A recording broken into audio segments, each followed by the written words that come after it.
How many of you have children or are enough of a child that you might have read J.K. Rowling's Harry Potter series? There are a few of you.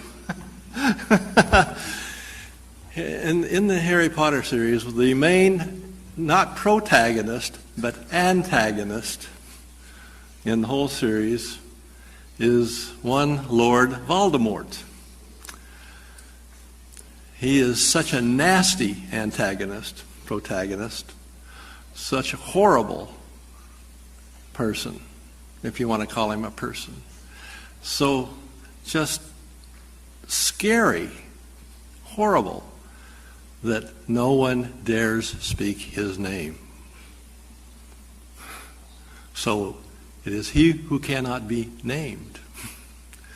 Now, what are we talking about? We're talking here about something that a lot of people, including Hugo Chavez, have been talking about for quite a few years now.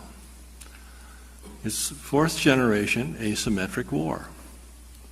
And whether we like it or not, whether we're prepared for it or not, or whether we want it or not, it's here, it's with us. We are dealing with it. We are engaged in a fourth generation asymmetric war. Now, what is war? War is the compulsion to accept the enemy's will. Compulsion. In the past, under the tradition of the Westphalian treaties and the so-called Peace of Westphalia, the idea was that war was between two nation states, or maybe an alliance of nation states against another alliance of nation states, but it was a nation state sort of thing. And furthermore, it was a military sort of thing. Flags flying, uniforms resplendent, crossing the sovereign borders of another country to take a province or a market or maybe the whole thing. But under current experience in particularly the last 20 or so years, we found that that's becoming more and more obsolete, and what is more and more in vogue is the fourth generation asymmetric war. We do not want to admit, apparently, that we are engaged in such a war, and when we don't do that, we don't have to worry about, do we? But don't we? Yes, we do indeed.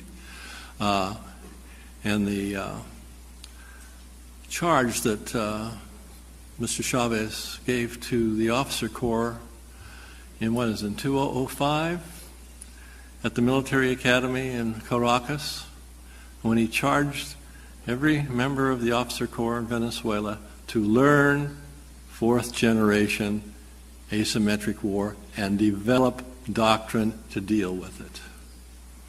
We are still stuck with Westphalia, pretty much, and our own thinking. And when we talk about defense, we talk about the uniformed forces crossing a sovereign border. But today, that's not happening. The last big confrontation of that nature, in Latin America anyway, took place when? Arturo? War of the Pacific, right? That was 100 years ago. But we have been engaged, whether we want to admit it or not, whether we like it or not, in a problem of fourth generation asymmetric war. What's the objective of fourth generation asymmetric war? It's not to crush another military organization or to destroy a nation's capability of fielding a military force abroad. The objective is to wear down, slowly but surely, the will of the targeted country for the purposes of, say that again? Gaining influence. And eventually, beyond gaining influence, and probably more, not just eventually, but in reality, the real objective is to compel that enemy to your will. And whether that type of war is as bloody as traditional shock and awe or whatever, whether it's not as bloody as the World War II was, or Korean War was, or some of the other wars that we've all been engaged in were, the fact is that compulsion, whether it's more benign or not, is still compulsion.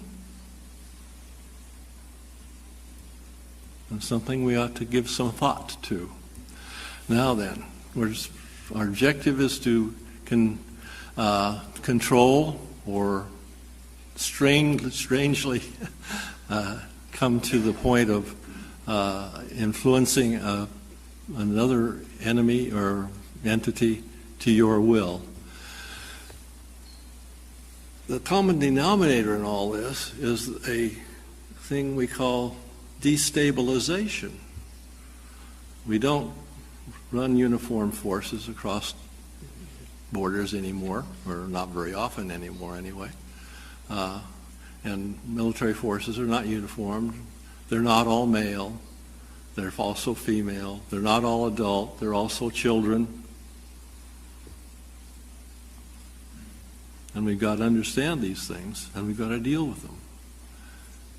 And the only way we can deal with them effectively is because, since they are transnational problems, what kind of solutions do we need?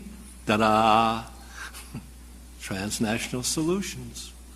And Ambassador Einaudi has suggested not only that we go that direction, but we take another step further. We have to use brain power. Brain power is the main weapon in this context. Brain power. Smart power. It's not firepower. What took down the Berlin Wall? Tanks, artillery, airplanes? No, the German Deutschmark. Ta-da!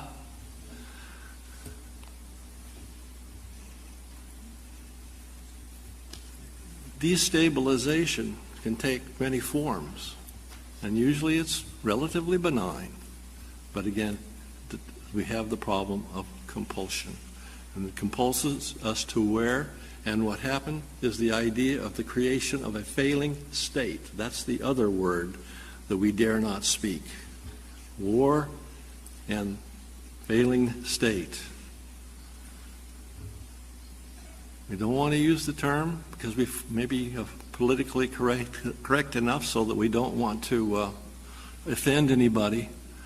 But the fact is that in some of these states we've been talking about in Central America and elsewhere, a good portion of the country is not controlled by the state. And that's a definition of sovereignty, a definition beyond what has been talked about here. Sovereignty is the control of the territory and the people of a given recognized political entity. If the state doesn't control all of its territory, the question is who does? We use the term ungoverned territory quite often. We've sophisticated that a tad, and now we're calling it alternately governed territory. But the point is, it's not the state that's doing this. It's non-state groups, belligerent, violent, and kind of nasty like Lord Voldemort. And over a period of time, you create a failed state. And then you can, with that, you can step in and take control of that state. Not only take control of it, but go a little beyond, perhaps. And then what happens to the state? It just doesn't wither away. It still exists. Somebody's going to have to take care of it if nobody comes in and takes control of it and runs away with it. Haiti comes to mind. letting Haiti fail has been a terribly expensive process for the West. Other countries have been known to become criminal states, new people's republics. In a situation like this, it's the last man standing, no matter how badly he's been beaten, the last man standing is the victor. And it's a little dicey, and I know that there may be some problems with this. I'm taking too much, not enough time, but too much in any case. But here, a couple of words for our vocabulary for the next while. War is compulsion, whether it's non-lethal or if it is lethal as what we've known in the past. The other word is failed state or failing state. It's not an event, it's a process. And if you do it slowly and quietly enough, people will go to sleep, in the words of one of my favorite philosophers, Hugo Chavez. If you do this well enough, long enough, slowly enough, benignly enough, your enemy will wake up dead.